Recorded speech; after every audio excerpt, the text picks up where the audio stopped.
This is James Schofield, and you're listening to Behind the Bottom Line.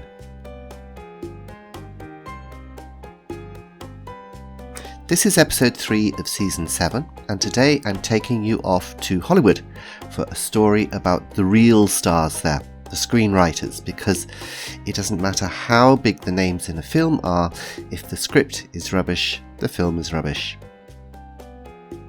Now, I hope all of my listeners out there like romantic comedies, because if you don't, you're going to hate this story.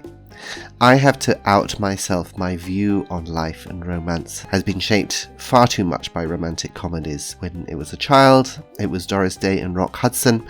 Then later on, probably Hugh Grant and Andie MacDowell or Sandra Bullock. Nowadays, probably, I just watch the old ones all over again. So, get ready to laugh, get ready to cry, get ready for RomCom.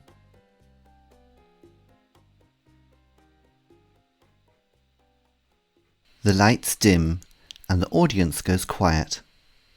As the curtains draw and the music starts for the premiere, I look at Ed from the corner of my eye to see how he's doing. Not well.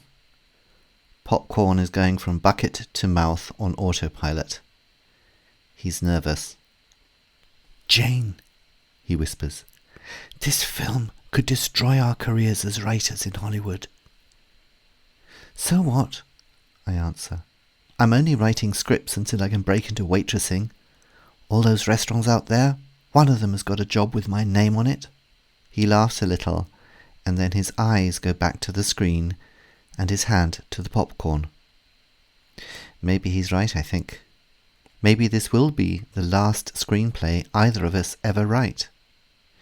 I sit back and mentally fasten my seatbelt. This could be a bumpy night. Ed and I have known of each other for a while. He does mostly spy thrillers with plots so complicated you have to see the film twice to understand it.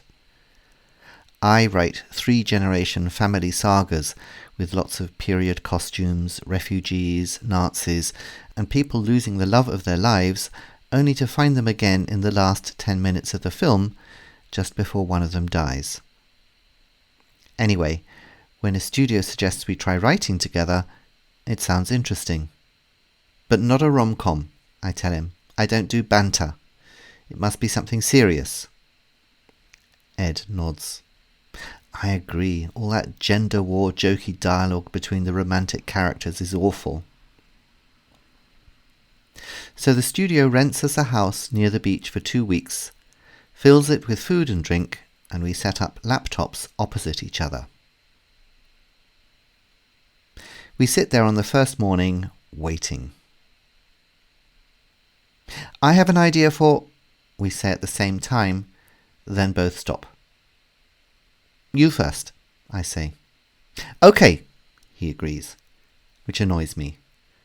Whatever happened to ladies first? "I have this idea for a sci-fi detective story, very Bogart, very film noir, but set in another galaxy. A murder in a high-security prison colony brings Special Agent Logan Fist to the planet Kraken." "Kraken looking good," I interrupt. Sounds like a fast food chicken restaurant run by Jedi Knights. He looks hurt. "I thought it would be fun to try something new. What's your idea then?" "Okay. Famous classical pianist Anton Dropsky hears a beautiful young woman playing a piano at a train station and falls in love with..." I stop. Ed's head is on his keyboard and he's fake snoring. "Oh, I'm sorry," he says. "I must have dropped Offsky. Let me guess, they lose each other and then he finds her again in the last 10 minutes of the film, taking part in an international piano competition where he's one of the judges. Am I right?" I feel hurt. "Well, yes, but he's also got a brain tumour and is dying. You didn't get that, genius." We glare at each other over our screens. This might be difficult. "I'll work on the veranda," I say with dignity. have fun with Special Agent Fist. Over the next 10 days, we make no progress on a joint script, despite using different techniques to get past our creative block.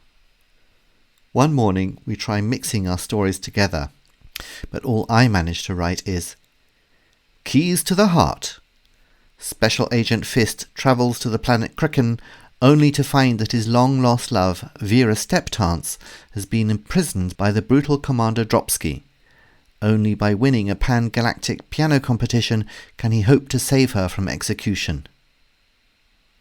While Ed produces The Lockdown.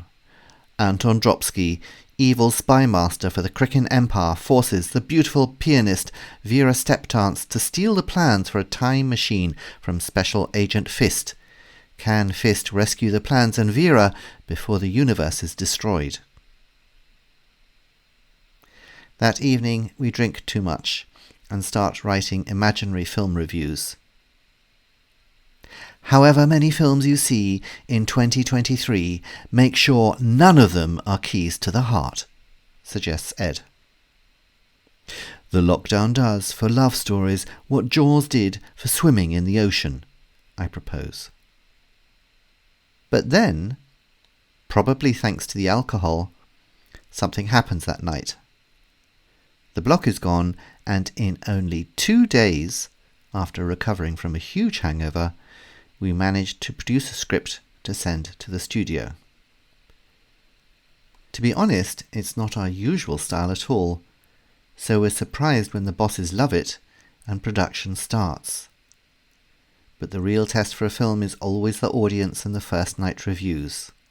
And so, completely terrified, we sit through the film premiere of Lock Down Your Heart, starring Amanda Lark and Rupert Hunt.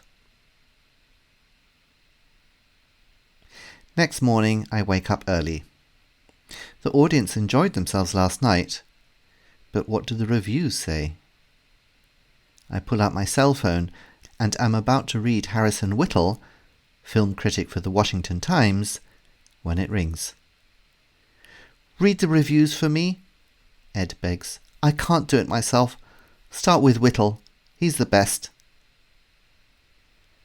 I skim read the article, and I can't resist teasing Ed a little. I say slowly. On the plus side, he loves Amanda and Rupert. Amanda Hart convinces as concert pianist Vera Steptance, while Rupert Hunt is every inch the heroic space pilot Logan Fist. They remind him of Audrey Hepburn and Gregory Peck. Oh, well, that's good. What's on the negative side? Let's see. However, the performance of Boris Tupov as Anton Dropsky is... Achoo! I sneeze. Hold on a second, I have to get a tissue. I get one and blow my nose loudly for about 2 minutes.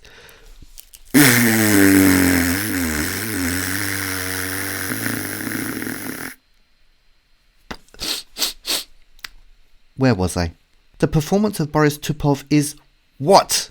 Screams Ed. Ah, yes. Is extraordinary. How does he mean that? Asks Ed in a voice so pathetic I take pity and read him the whole article. Whittle loves the film, loves the stars, and most of all, loves the writing. It's brought the classic RomCom formula into the 21st century, he says. How could two writers best known for schlocky thrillers and period melodramas write something so sophisticated and witty, he wonders. You just need enough wine and some of your own RomCom, I think to myself. Ed is now dancing around the kitchen and singing. That's enough, I shout down the stairs. Bring me some tea and we can look at the rest in bed.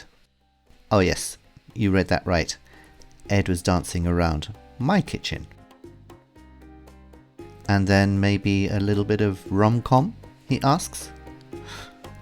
I suppose so, I answer. But none of your banter, all right?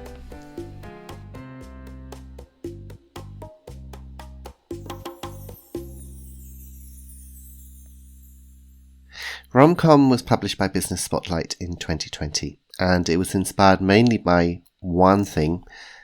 I had complete writer's block and had no idea what kind of story to write. So I looked up different techniques for breaking writer's block, and those are some of the techniques that crop up in the story. The one I particularly liked was the idea of writing a newspaper review of the end product, and I just twisted that a little bit by having really bad reviews.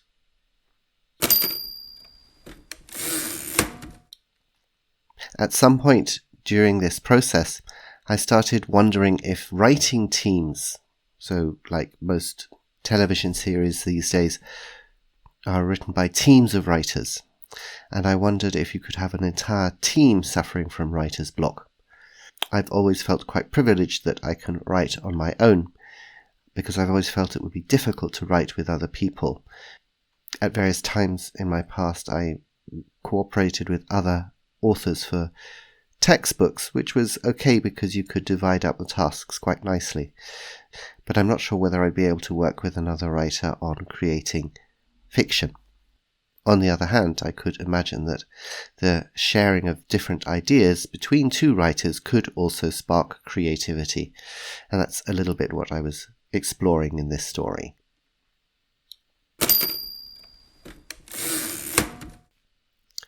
The romantic comedy genre, of course, is older than Hollywood. Shakespeare, of course, wrote lots of really great romantic comedies, if you think of Midsummer Night's Dream, for example. And the genre always follows a pattern. Two unfulfilled people meet. They are in denial that they are unfulfilled. They recognize that the other person has the something that would make them fulfilled, but because they are in denial, they refuse to accept it. And the film is then about all the obstacles they create to resist their inevitable destiny, which is to be together. If they succeed, it's a comedy, and of course if they fail, it's a tragedy. The two genres are not really so very far apart. It would actually be quite easy to rewrite Romeo and Juliet as a romantic comedy. In fact, I might try that sometime.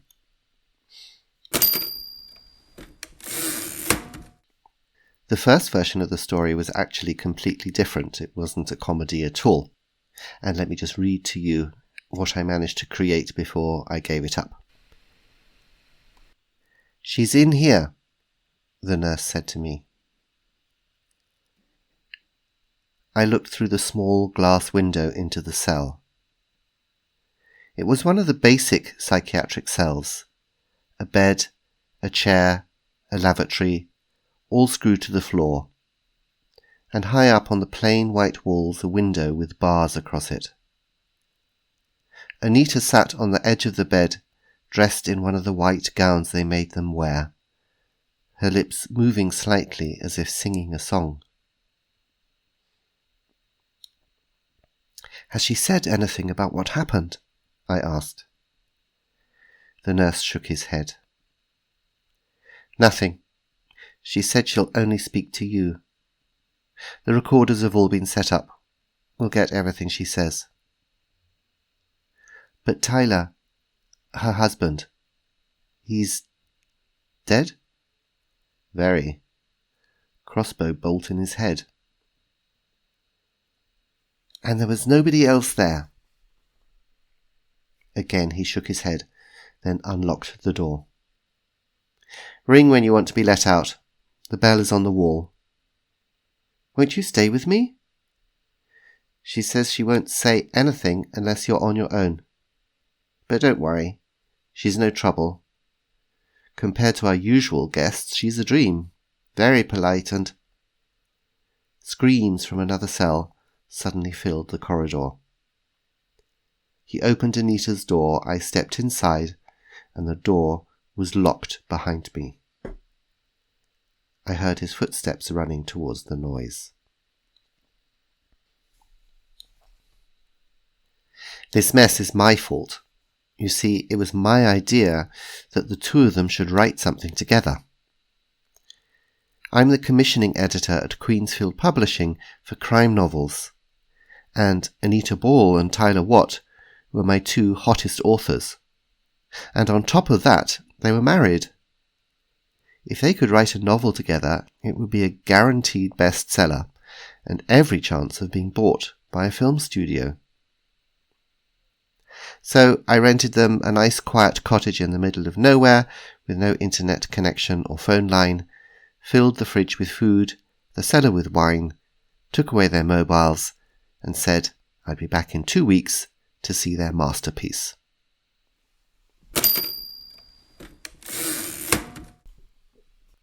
So anyway, I got this far and then I gave it up because I felt it was complete rubbish. So that's an idea that will stay locked up in my computer now forever, unless of course there's somebody out there who can see a way to take it forward, in which case, well, give me a call. Let's work something out.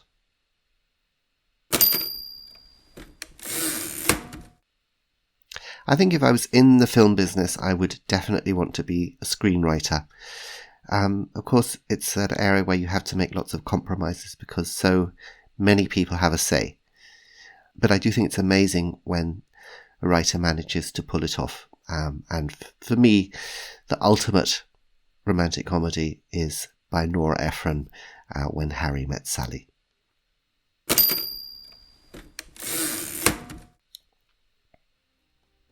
So I hope you enjoyed this week's episode. Why don't you visit my website behindthebottomline.com, and you can leave a review there, or you can leave a review on Spotify and Apple Podcasts. And please tell your friends all about Behind the Bottom Line. And remember, you can read each of this season's stories on my website. There is a transcript section. Next week's story is called The West Tower, in which I try my hand at a little bit of gothic horror. I hope you'll be back to listen to it. Until then, take care and goodbye.